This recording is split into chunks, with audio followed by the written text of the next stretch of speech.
네, 안녕하세요. 11월 29일 금요일 KB 리서치 모닝 미팅 시작하겠습니다. 먼저 전일 마감 시황 김지원 연구원입니다. 네, 안녕하세요. 시황팀 김지원입니다. 전일 국내 증시는 반도체주 약세에도 개별 모멘텀 및 금리 인하 효과에 양시장 보합권에서 마감했습니다.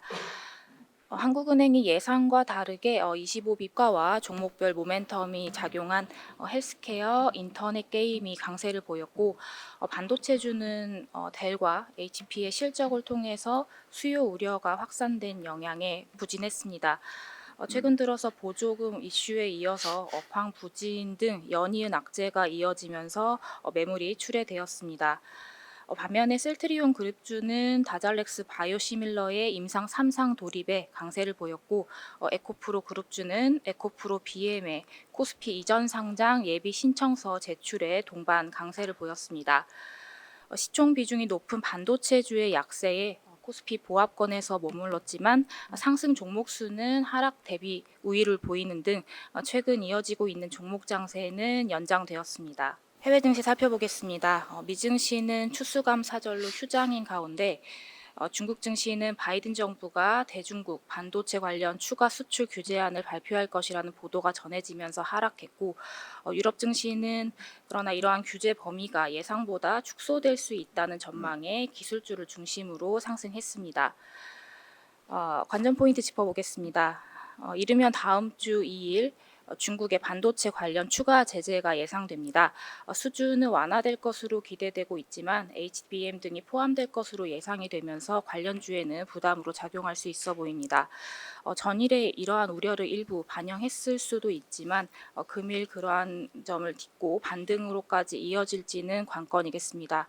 또한 밤사이 EU가 대한항공과 아시아나의 합병을 최종 승인했다는 소식도 전해졌습니다. 최근 국내 증시는 트럼프 2기 우려가 지속되면서 관세 등에서 자유로운 업종의 차별화 장세가 지속되고 있는 상황입니다. 아직 증시의 체력이 회복되지는 않은 상황이기 때문에 수급 개선세가 확인되는 업종을 중심으로 대응이 필요해 보입니다. 감사합니다. 네, 이어서 가상자산 시장에 관한 자료입니다. 김지원 연구원입니다. 가상자산 담당 김지원입니다. 최근에 이제 비트코인 현물 ETF 옵션이 승인되고 거래가 시작되는 등 여러 변화가 있어서 업데이트 자료를 작성했습니다. 지난 19일부터 비트코인 현물 ETF 옵션 거래가 시작됐습니다. 당초 내년에 거래가 시작될 것으로 좀 기대가 됐었는데 예상보다 빠르게 승인이 이루어진 겁니다. 다만 현재 상장되어 있는 11개 비트코인 현물 중에서 6개에 대해서만 옵션 거래가 가능한 상황입니다. 이더리움 현물 ETF 옵션 같은 경우는 12월 3일까지 지금 SEC가 승인을 연기해 놓은 상태입니다. 비트코인 같은 경우에 이제 상품으로 분류되기 때문에 SEC의 승인 이후에 파생 상품을 규제하는 상품 선물 거래위원회 그리고 또 옵션 청산 공사의 허가 과정이 필요했습니다.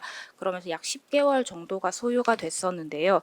이를 토대로 볼 때 이더리움 같은 경우는 지난 7월에 승인이 받아서 처음으로 ETF가 거래가 됐기 때문에 내년 4월에서 6월 정도에 승인이 될 수 있을 것으로 좀 기대가 되는 상황입니다. 비트코인이나 이더리움 같은 가상자산 같은 경우에는 변동성이 큰 자산인 만큼 옵션 거래를 통해서 포지션 해칭을 통해 위험 관리를 꾀할 수 있다는 점에서 투자자들에게 긍정적이라고 볼 수가 있겠습니다.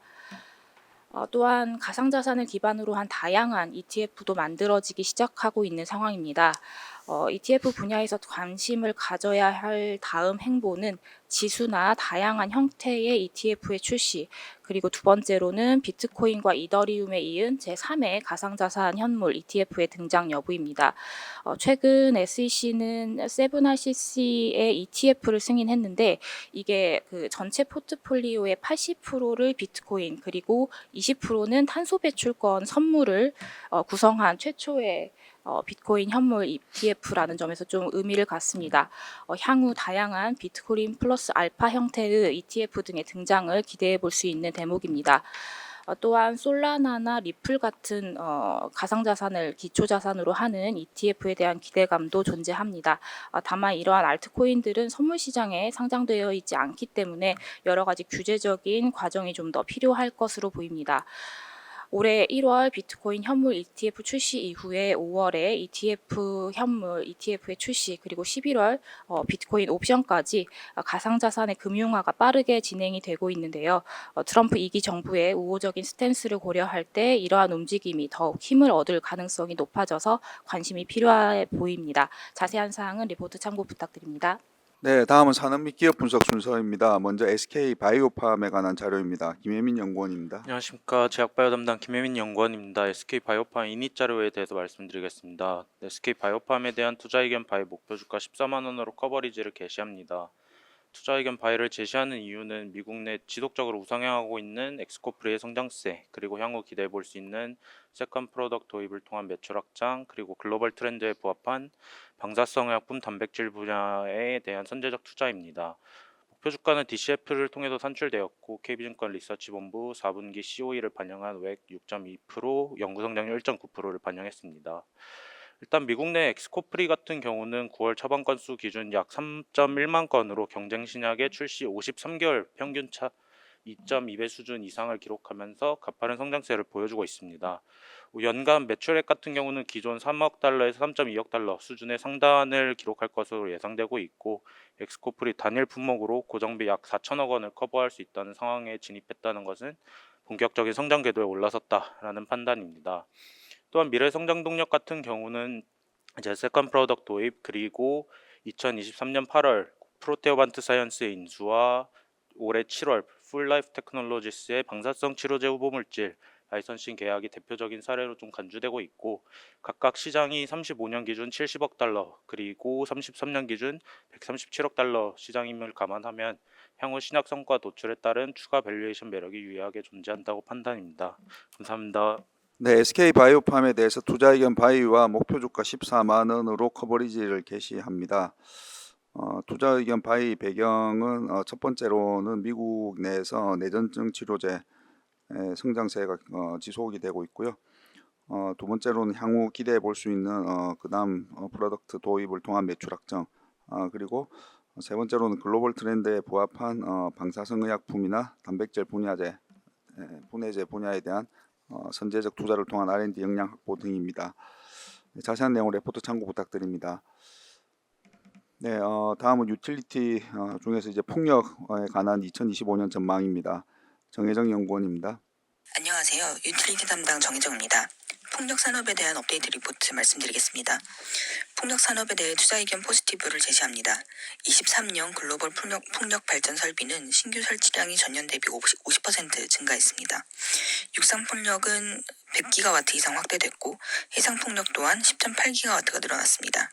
특히 해상 폭력은 올해는 18기가와트가 추가되면서 지난해 대비 67% 증가하고, 28년에는 연간 신규 설치량이 37기가와트까지 늘어나면서 성장세를 지속할 것으로 전망합니다.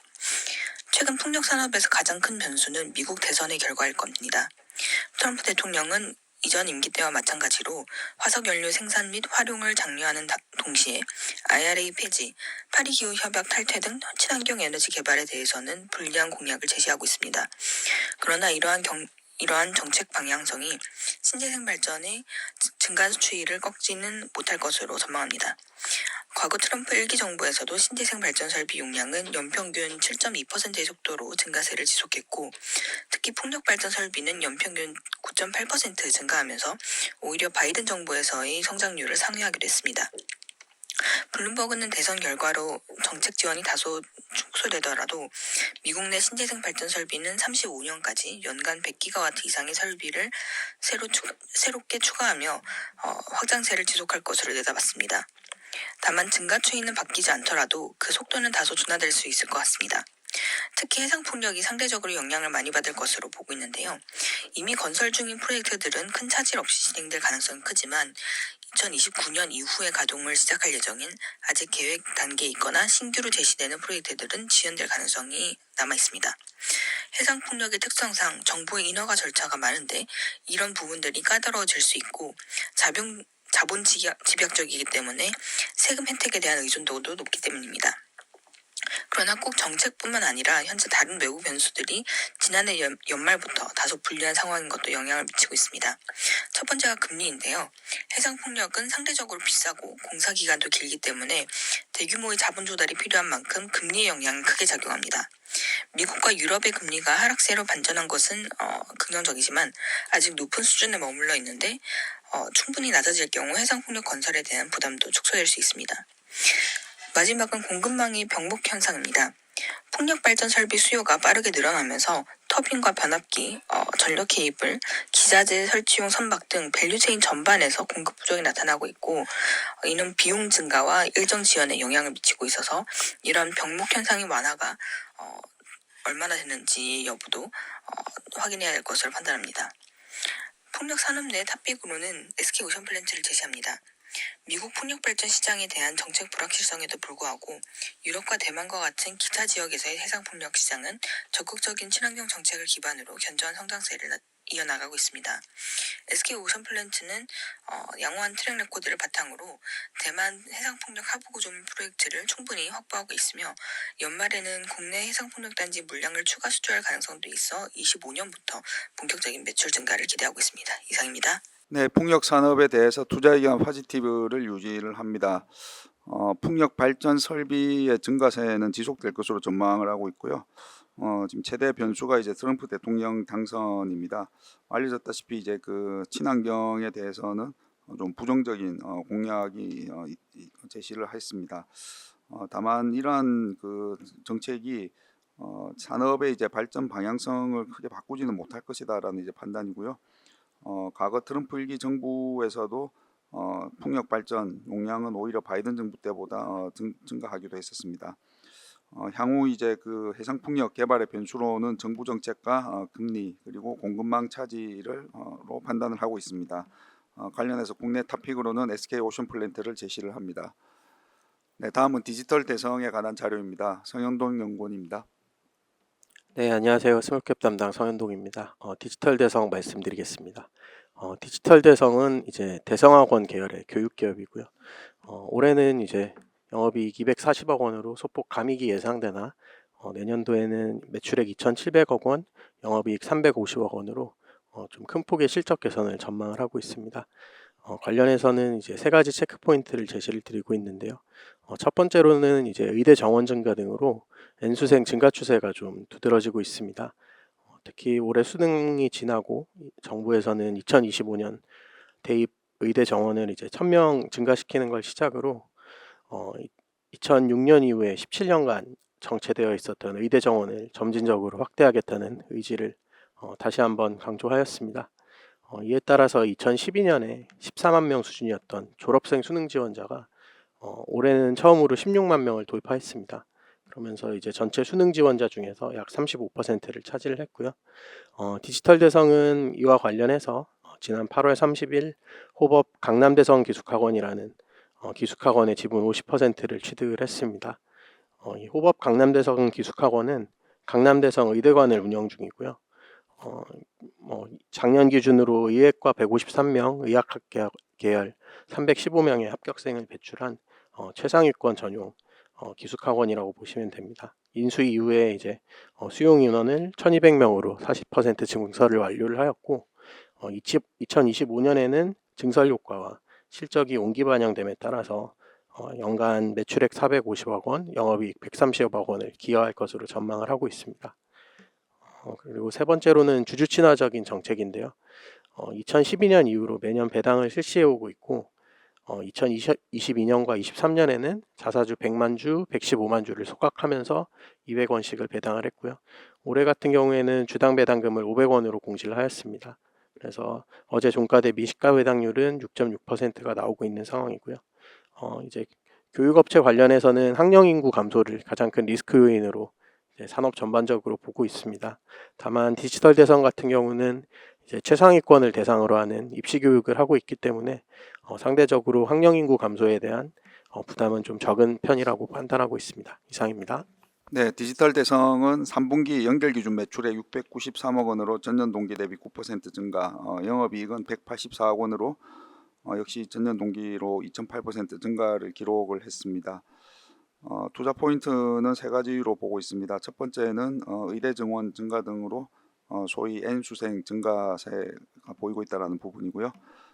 두 번째는 호법 강남 대성기술학원의 지분 인수하고 수용 인원 증설이 예정이 되어 있습니다. 마지막으로는 주주 친화 정책을 계속하고 있다는 이제 부분입니다. 다만 리스크 요인으로는 학령 인구 감소를 좀 주목을 하고 있습니다. 네, 오늘 마지막 자료 해외 주식 델에 관한 내용입니다. 김세환 연구원입니다. 안녕하세요. 미국 주식 종목 담당 김세환입니다. 델 테크놀로지가 엔비디아 GPU와 함께 굉장히 서버 사업이 성장세를 나타내고 있지만 주가 변동성을 고려하면 운용 비중을 너무 높게 설정하기에는 아직은 조금 이르다고 생각을 하고 있습니다. 관련 내용을 한번 살펴보면 일단 생성형 AI 수요 확대로 엔비디아의 GPU와 델의 서버 매출이 함께 성장세를 보이고 있습니다. 델의 주력 제품은 파워엣지 XE9680 이 서버는 엔비디아의 호퍼 그리고 블랙엘 칩을 최대 8개까지 탑재할 수 있는 그런 이제 서버인데요. 엔비디아의 젠슨항 CEO도 엔비디아와 델은 함께 협력해서 전 세계 다양한 산업군의 컴퓨팅, 네트워킹, 소프트웨어를 포함한 풀스택 오퍼링을 제공해서 코파일럿이라든지 코딩, 어시스턴트, 가상 고객 서비스, 산업용 디지털 트윈 등을 구축하도록 지원할 계획이라고 밝혔습니다. 오른쪽에 그림을 한번 보시면은 실제로 지금 현재 엔비디아의 데이터 센터 매출이 증가할수록 델 서버의 네트워크 매출도 물론 이제 규모는 다르지만 계속 증가하고 있는 그런 모습을 보이고 있습니다.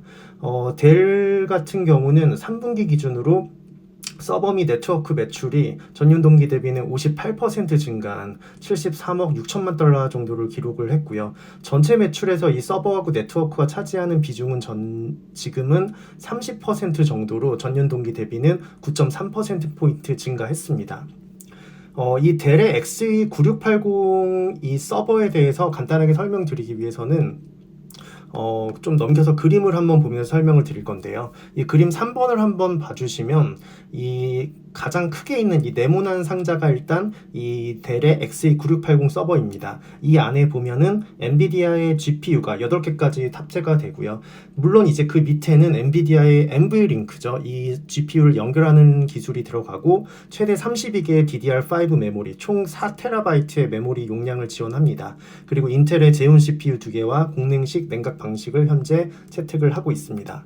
마지막으로 다시 앞으로 돌아와서 주가 측면을 한번 살펴보면요. 델의 향후 매출 성장성을 반영한 기업 가치는 지금 상대적으로 확실히 저평가되어 있습니다. 하지만 최근에 이제 무리한 자사주 매입에 의한 자본 감소 등이 나타나고 있기 때문에 이러한 요인은 어느 정도 매출 성장성으로 봤을 때는 상대적으로 저평가이지만 이익적인 측면에서 이 기업을 바라봤을 때는 약간은 주가의 변동성을 높일 수 있는 요인이기 때문에 운용 비중을 너무 높게 가져가시지 않을 것을 좀 낮춰서 가져갈 것을 권고를 드립니다. 자세한 내용 리포트를 참고해 주시기 바랍니다. 네, 델의 서버 산업은 엔비디아와 함께 성장을 하고 있고요. 델의 서버 및 네트워크 매출은 3분기 기준으로 73.6억 달러로 전년 동기 대비 58%나 증가를 했습니다. 이렇게 델의 향후 매출 성장성은 동종 업종 대비 높게 나타나고 있고 이를 반영한 기업 가치 밸류에이션 측면에서는 비교적 저평가되어 있는 부분도 있다고 판단을 합니다. 다만 다소 무리한 자사주 매입에 의한 자본 감소 등은 향후 주가 변동성을 높일 수 있는 요인이라는 판단입니다. 자세한 내용 레포트 참고 부탁드립니다. 네, 이상으로 11월 29일 금요일 KB 리서치 모닝 미팅 마치도록 하겠습니다. 감사합니다.